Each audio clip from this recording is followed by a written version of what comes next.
today is International Day Against Human Trafficking, and you know that that's one major issue that is at the front burner, particularly not just restricted really to this part of Nigeria, all across the country. Cases of human trafficking abound. Of course, there's a story trending right now about a certain lady who is trapped in Oman or so, but turned into a sex slave. Someone told her, well, when you get there, the environment is cool, you get a good job, a good paying job, and you just keep transferring money or sending money to your parents back home. And she fell for it. When she got there, that's when the reality dawned on her that she was going into prostitution. And she's been trapped as a sex slave. I mean, she's been pleading, crying, begging for help to come her way by way of rescue. Only God knows when that will come. But that's just one case in so many who have found themselves in such a situation. I got with me in the studio Tayo Legbede, who is an migration expert on the Nigerian project. Tayo, many thanks for joining us on the program. How are you doing? Quite good. Good morning, and thank you for having me this morning. Good morning. Respected Solomon Okodowa, the Senior Special Assistant to the State Governor on Migration, to join this conversation. But looks like there's a bit of a challenge. But anyway, the program will go on. The chat will go on. International Day on Human Trafficking, Against Human Trafficking, is a day set aside globally to look at the menace of human trafficking. Let's begin from where are we at in the fight against human trafficking, because this also bodes well when you're talking about migration, which is a very focal issue right now in Nigeria. I mean, we're seeing loads and loads and loads of people returning from Libya. Just a few days back, we saw some returnees protesting in Benin City over what they described as abandonment by government, not meeting the yearnings or the promises made and all of that, even though we also saw the Senior Special Assistant responding on that particular matter. But where are we at by your research assessment of the situation? Well, so let's start from the global perspective. Yeah. At the moment, it's human trafficking or trafficking in persons is about the third largest crime against humanity in terms of illegal crimes, so to say. Okay. And that comes after arms deals, okay, and of course drug deals. So that tells you that it's really a big one, and globally the world's attention is turned on it. Well, while the numbers are not documented globally, the International Labour Organization did say that there are over 22 million people that got involved in forced labor. And let's not forget that forced labor is just one aspect of the human trafficking process. So human trafficking in itself is just a case of recruiting, moving people, transporting, and of course using human beings for loads of nefarious activities, using fraud or force. Okay. So without their consent, people are conscripted into doing loads of things. And that comes across in terms of modern slavery, prostitution, like you highlighted earlier. Okay. You also have cases of forced labor. And it might shock you to know that the inhumanity of man to man itself comes more in terms of human trafficking to women and children so well. So you realize that according to the International Labour Organization, about 71% of the people who are victims of human trafficking are actually women and children. So they are usually forced into it or through fraud. And then, so a case of ignorance is prevalent where people do not know. So someone comes around and tells you, I will help you get abroad so you can earn money and then help your family back home. And they do not tell you what you're going there to do. And even right here in Nigeria, people move from one state to the other. So most times we look at human trafficking as an external thing, but oftentimes it happens even around us. Okay. It happens locally. Okay. So generally we have the internal and the external trafficking which happens. So by and large, the numbers are not well documented because of course no one gets to register that, hey, I want to traffic this woman or this child. But of course there is a global attention, and of course it calls for concerns that people are being taken out of their own volition, out of their own will to do things that they are not willing to do. You said a while ago that women and children are mostly abused and trafficked, I'm sure that's because they are most vulnerable. Vulnerable, exactly. Okay. Okay. Now, the vulnerability of children, of course, like we know, children really, they certainly do not have a clear thought as to how things should go. And so most adults, or people, the traffickers as we call them, they get to prey on their ignorance and their innocence. So this is what they do. They go to the parent and say, I want to help this your child to go study, let's say in Lagos or in the neighboring state or even in the city for those who are in the rural communities. And then the parents, out of a thought of goodwill from the trafficker, yes, feels, probably they couldn't help the child, or they can't do much for the child. Exactly. So they say, hey, take my child and then go with it, not knowing what the trafficker actually wants to come and do with the baby. Of course, they won't come out to say they are traffickers. They'll come out as well-meaning persons who actually want to do well for your kids and for your family. But the children become vulnerable once they get there. They are made to do forced labors. We see them around serving as house helps, serving as house girls and house boys. They also serve as all sort of things, hawkers, and then you find that even the kids of the traffickers are not involved in such things. And then for women, of course, they're forced into prostitution. Organ harvesting is there. Modern slavery, we saw that in Libya just of recent, where Africans and Nigerians indeed were being sold for less than $400, and then loads of other things coming into it. Of course, a man could exert some kind of pressure and self-will to say, I'm not going, I don't know what you want to go and use me for. But this particular set of people, women and children, are a lot more vulnerable in terms of human trafficking, and that's where we find ourselves. All right. Some analysts have said that the major underlying factor for people who are victims of trafficking is poverty.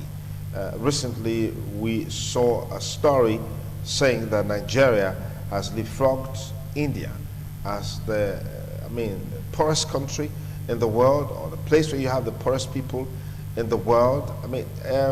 Does this add up in a way by virtue of the things that we see as relates to trafficking in terms of involvement of Nigerians? Well, absolutely. And I would look at it from a holistic perspective. Poverty, first, of the mind, and then you also look at poverty financially. Okay. So first off, we spoke about ignorance, which is if I know someone is coming to come and ask for my child's hand to go help in trafficking issues, I will certainly not allow such a thing to happen. Okay. So in that case, I've been able to stand up through knowledge against trafficking. So there is a poverty of the mind, which is one thing we find around here. And of course, there is a poverty of the purse, which is financial poverty. And so once people do not have financial empowerment to be able to take care of their kids or their wives or their daughters, there would always be the case whereby traffickers will take advantage of that. So they would say to you that, see, your kids are here, they're not making any wherewithal with finances. Why don't you let me help them travel abroad or travel to the city so they can actually get a lot of things done? But really, in the bigger context, they're just being taken to be taken advantage of. Now, so the poverty actually plays a key role in terms of human trafficking. But more importantly, I'd like us to look at what the poverty of the mind is causing Nigeria. Because even if you look at, in all of Edo State, for instance, although there are less economic opportunities, yet people can still make do with what they have around them.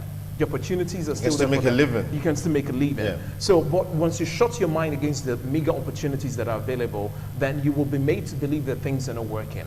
And so you would always want to look at, oh, someone is going to help me travel abroad. Someone is going to help me get to the city. And so the poverty of the mind plays a critical role, as well as financial poverty in the case of human trafficking here. All right. How does the theme for this year, celebration or marking of International Day Against Human Trafficking, reflect what is most topical right now about human trafficking? Okay, so if you look at it, the government has a key role to play in all of this. And so there is a global cry that countries, especially developing countries, need to do a lot more from the government perspective. I'll speak from the Nigerian angle, which is the fact that Nigeria has been documented by the United States Department of State as a second-tier country in terms of human trafficking. That means that the focus for Nigeria in terms of the US is actually high. So the US is looking at Nigeria as a very critical point, and they say Nigeria is a source, a transit, and a destination for human trafficking. So what that means is we are taking our young minds or our females outside of the country, and then Nigeria also serves as a connecting point to other countries. You also find some other people, and people just reside here to come and work. So you find lots of Togolese, Beninese all coming into Nigeria to also get involved in human trafficking. So the focus of this year's celebration is that government really needs to do a lot in terms of legislation that would help to make human trafficking a lot more reduced in Nigeria. Private sectors also have a lot to do. Organizations also have a lot to do. The media also has a lot to do. And thankfully, this is one of the conversations that will definitely gear the actions against human trafficking in the country. If you just join us, you're watching TMI Monday with yours sincerely. I have with me in the studio a migration expert, Tayo Elegbede, looking at the International Day Against Human Trafficking, a day set aside globally to bring awareness on the dangers inherent in human trafficking, so you can take action. People fall victims of traffickers every now and then, just like Tayo said, both within and outside. Of course, most time when we talk about trafficking, people tend to believe that it's something that has to do with taking somebody from one country and then taking a person to another country. But most often than not, you find that you also have trafficking even within a state, within a local government, within a country. I mean, you have people move from the east to the west, from the north to the south, and all of that. But there's something I wanted to find out. What do you make of insecurity as also being a factor to people being victims of trafficking? Take, for example, in Nigeria, we had a series of attacks. We had the insurgent activities by Boko Haram and all of that. I mean, so we know that survival is the first rule of life. So where your life is deemed to be at threat, then definitely you would want to seek survival elsewhere. And if anyone comes to give you an offer or a leeway to say, hey, I can help you get out of this situation and get you to a better place where you will not just be safe, you would also earn something for a living, I think that it is just almost believable for you to just go along with the person. So insecurity plays a very critical role. If you look at the global mapping for refugees and asylum seekers, lots of them are people who are fleeing for insecurity cases. And so some of them also got trapped in the human trafficking process because they wanted to survive their lives. Yes, insecurity plays a critical role, and that's why government activities will definitely be reckoned with, so that we can stop cases of insecurity all across the world, particularly in Nigeria. For those who've been involved in, you find a lot of cases in the northeast where you've had lots of insurgency, and then you find people being moved all the way from the northeast down to Benin, down to Lagos, down to different places, and the people who move them actually use them for begging. So you find them on the streets. At traffic junctions, they will be there using, saying, please help me, help me. These are kids, basically. Then you also find women. So insecurity plays a critical role in human trafficking. And that's why these issues of social misnomer or anomaly cannot just stand alone. They're actually holistic. Once the country is working well, we will not have to speak about Nigeria being the poorest place to live, to live in. We'll not have to speak about irregular migration. We'll not have to speak about human trafficking. We'll not have to speak about social misnomers and a couple of other things. So a lot of things really have to come together for us to get to the point where Nigeria will be enviable in the international community. What's the nexus between migration and trafficking? Okay, so over time we've realized that most people who get to be trafficked or who get to migrate or who have intent to migrate often fall into the hands of traffickers. Okay. So someone comes around and say, oh, you want to go to Europe? I mean, you've had the intent, and then you say yes. Now, they will tell you, I can help you get to Europe. I've helped loads of people, 20 people. You remember Osas, I helped him get to Europe. However, you're not even checking out the credibility and the validity of that statement. And so the person says they will help you, give me some amount of money, or sometimes they say you will not even pay any amount of money. They would not tell you what you're going to do there. Now they help you get across to and then they tell you, oh, the journey will be smooth. You're not even asking questions as to how are we going to move and all of that. Now, they then take you up and then take you into another country or into another state or into another city. And then you're made to do the things that you do not want, such as prostitution, going into mining farms, going into forced labors, going into all sort of things, slavery and imprisonment, or you're even being sold for a little sum of money. So there is that nexus between human trafficking and, of course, migration, in the fact that people, out of ignorance, out of force, and out of fraud, are taken out of their own volition to do things that are not, basically. Okay, it's still TMI Monday, focusing on Human Trafficking Day. Just part of our own corporate social responsibility by way of creating awareness so you can take action. That's exactly what I said a while ago. Now, you said a while ago that the focus is on government's involvement by doing more to see how this can be curtailed. Because I know that in recent times, some people who are on the field carrying out public enlightenment against migration, against human trafficking and all of that, they usually get bashing, either from market women or from men, from relations and stuff like that. They see migration, they see, you know, for them, this is not trafficking. They're just trying to look for greener pastures abroad. Yeah. And now here you are coming to tell me that this is wrong, this is bad, this is not good. Of course, the other day, I remember I saw Osas, like you mentioned. Yeah. He just got abroad, and now he's built a house for the mom. He's bought a car for the father, and all. So what exactly are you telling me? Some will easily say, now you can say the government that we have is not meeting our expectations, is not meeting our needs. Now we're trying to create things on our own. Here you are trying to preach against it or talk us out of it. How do you think that government, how do you think government can really drive this process to build confidence and trust for people to dissuade their minds from it? Well, so the first thing is we need to understand that life always doesn't seem like what we think, actually. Okay. So it might seem to be green on the other side, but once you get there, you would actually get to understand a lot more.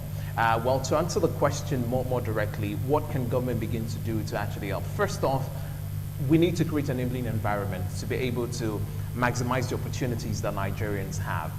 Opportunities in terms of personal skills, opportunities in terms of employment phases, opportunities in terms of private sector being able to do things that would definitely help a lot more people.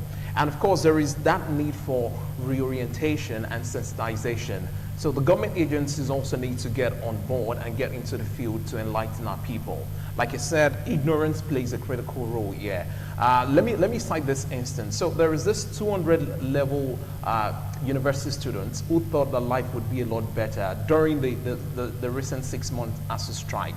And one of our friends actually convinced her that they would travel to Europe using the Libya route. And then they went. She got to Libya and she was stuck. She couldn't move. She was to be forced into prostitution, but out of her own doggedness, she said she wasn't going to get into prostitution. They actually, according to her, they beat her for 30 days and 30 nights that she would get into prostitution so that the smuggler would be able to get the money back that she had used all the way from Nigeria down to Libya, because it must have cost money. She didn't pay anything. Yeah. Well, so when she said she wasn't going to concur and get into prostitution, she was threatened that she would be shot. And just someone else intervened that, hey, don't kill this girl. That tells you that lots of Nigerians are being killed if you do not want to get involved in the things that you are expected to get involved with in terms of human trafficking activities. So government just needs to also create the hope. I think that the case we're faced with here is most young people do not see the hope of a better Nigeria.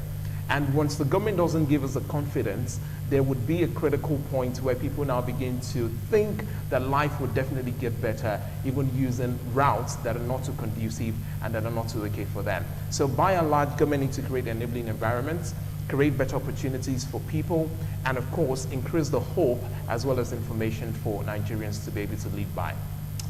Okay, you just mentioned what government needs to do, but we said something striking earlier that despite the challenging situations, you also find people who are making a living, people who are able to put their mind to work, put their hands to work, and they can actually achieve some things and get going with life. I mean, what do you say to others who don't see these people as either role models or inspiration to take action and think of several opportunities that are bound, try to explore those opportunities? Well, absolutely. So it's not just for the government alone to solve this issue. Okay. The issues need to be addressed holistically. So you have the individuals, you have the religious society, you have social as well as corporate organizations, you have the government. Well, speaking from the individual perspective, I think it's high time Nigerians begin to look inward, self-introspection, and begin to look at what can I do for myself to get my life a lot better. And that is the point about building the mind. We are a people that we're getting to lose out on mental development. And once you cannot challenge yourself mentally, then it becomes hard for you to make even a better living out of your life. So we need to look out to say, what am I bound to do? In this space of time, what can I do for myself to better increase my value, to increase my purse, that's my financial status, as well as my social status. We also need to look at what opportunities are around you that you can also explore. Okay. You should not, you don't have to always look outside. You just have to look inward and begin to get the skills that are needed. There are soft skills that you can get. There are empowerment centers that you can approach to actually get skills. There are works that people can do. Don't ever say something is too small for you to start with. A lot of the time, most people believe that most people just want to hit it big immediately. First time. First time. So they always want to look for that shortcut. People want to do Yahoo and get away with it. People just want to look for, oh, what's the fast thing? What's the deal on ground? We do not understand that it takes time for you to build success. We don't understand that you just have to grow with time for you to be able to get better. So we should leave the mindset of, oh, I need to make it big right now. If not right now, then I'm not succeeding. And I think that the social pressure on people should also reduce. We have this mentality of trying to measure people by, oh, you know, see this one, you never reach there. But until we begin to see that, hey, you have to invest in your mind, look at the opportunities around you, and then begin to tap into those opportunities, then we'll just be blaming the government for everything that's not going right with us. And it's always said that never ask your government or your country what it will do for you, but what you would do to actually better the lot of yourself and the country as a whole. Does that apply to Nigeria? Of course, it does apply. And, you know, one critical problem is we find ourselves this place at this particular space and time in this country because most of us don't even think that we have responsibilities to the country. And I should tell you that the highest office in this country right now is the office of the citizen. A citizen actually has an office because once we do not take responsibility for that office, we will not be able to hold the people we've elected to be accountable to us. We're not even asking questions. If anything goes wrong, we're looking at the federal government. We're not looking at the local governments. We're not looking at the ward chairman. We're not looking at the councillors. We're not looking at different things and a couple of other things. So we should begin to look more inward rather than looking outward as a people. Now, you said the highest office in Nigeria right now is the office of the citizen. Justify that statement in terms of the current challenges in the country where people are not able to fend for themselves, where people can get 3 square meals a day, they probably live on less than $1 a day, and all of these indices staring at their faces. Okay, so first off, let me paint a picture of where we were before in Nigeria and where we are at the moment. So prior to the 2011 fuel subsidy protest, you'll recall that Nigerians barely had a say in social issues. Okay. And then now there is a social reawakening, which is taking us to asking questions. Look at the fraud cases we've been able to uncover, or Nigerians are now getting more conscious as to at what point did we begin to know how much public offices we're earning. It was because Nigerians started opening their minds to the things that were really working. At a point in this state, we never knew what governance was all about. Government was on one side, and then the people were just on one side. Made them do it in their like. I mean, that was just there. It not concern me. It not concern me. Now then, wala be that. But we did not understand that we are the ones to actually drive the pattern of governance, because the dividends of good governance will definitely be accruable to us. Yeah. So if you look around the roads, if we're not speaking up, that means that the roads will be bad. And if you think that you now have a car, your car will get spoiled sooner than later. So to justify the point, it is the fact that mental as well as social consciousness plays a key role in holding elected officers into accountability. And once we get them to account for the things which we've elected them for, then we'll get more dividends, we'll get more benefits, which is one thing we're trying to build on in Nigeria. So by and large, you would realize that even the elected officers are actually scared of Nigerians who have the real insight into what governance should be and what politics should be. And once you get to engage them, they will definitely give you a place to say, oh yes, you really know what you want to do. So we've elected them there. I mean, we've never seen the power of recall happening in Nigeria, but I think that we're gradually going there. For once, we saw INEC organizing a recall election. Yeah, even though it was politically motivated. Even though it was politically motivated. But of course, we saw INEC. That means that the power is there, but it has never been used. But we're now beginning to see a reawakening or a consciousness of socio-political concerns amidst Nigeria. And that is, of course, also putting the elected officers on their toes. And we're beginning to see the dividends, so to say. Is there any way this can be a factor in 2019, by your assessment? Well, arising from where we were 2011, down the road, down to now, we're close to 2019. Absolutely. And I'll start off from the PVC collection process. If you look up north, the Independent National Electoral Commission did say that lots of persons have collected their PVC. If you look down south, well, the numbers are actually growing, and then they've extended the time. Compare that to what we had in 2007. Compare that to what we had in 2011. Compare that to even what we had in 2015. There is beginning to be a shift in political consciousness. And people now know that, yes, there was a time where politicians really never paid people to vote for them. Yeah. Now politicians are paying people, which means that the votes are beginning to count. Before, they would just take the ballot papers and be the ones to thumbprint on it. Okay. So right now, there is beginning to be a shift. The processes are now counting. And so we're beginning to see a citizen's consciousness or electorate awareness to say that, yes, my votes are now having a lot more voice and a lot more power. And so come 2019, we will see an electorate, even if they collect your money as a politician, they know who they still want to vote for. If you actually bring the money. I mean, we saw what happened in Ekiti just this month. And then you would also see that come 2019, a lot of people, especially the young people who determine the large number of the electorate demographics, would also be able to say that we want to go for ideological orientation, ideologies that stand with us. Let's ask questions. Okay. Now Nigerians are beginning to ask questions. And I think that 2019 would just be a shift away from the previous elections we've had. And because you cannot dissociate politics from governance. And you cannot dissociate governance from good lifestyle and good living. So for the countries that we see abroad that actually have viable social system, it's because the politics is working to some extent and governance is also derived from that. So 2019, we definitely hope that things will get a lot better. And of course, the citizens as well as electorate consciousness will become heightened and better off for it. Thank you very much. Tayo Elegbade is a migration expert. I mean, interestingly, issues of policies, initiatives, programs like this will always eventually end up with governance and politics. Because you can't really separate them. That's a point that we've established. But a major pull-out from this conversation this morning is that you watching right now, occupy the highest office in Nigeria. The highest office in Nigeria is not the office of the president, it's not the office of the senator, it's not the office of the member of the House of Representatives, it's not even the office of the governor of the state. The highest office in Nigeria is the office of the citizen. And that's because with that office, if you occupy it well, and you realize what it means, what it bodes for Nigeria as a country, and you use that office well, we will always get the right people in government.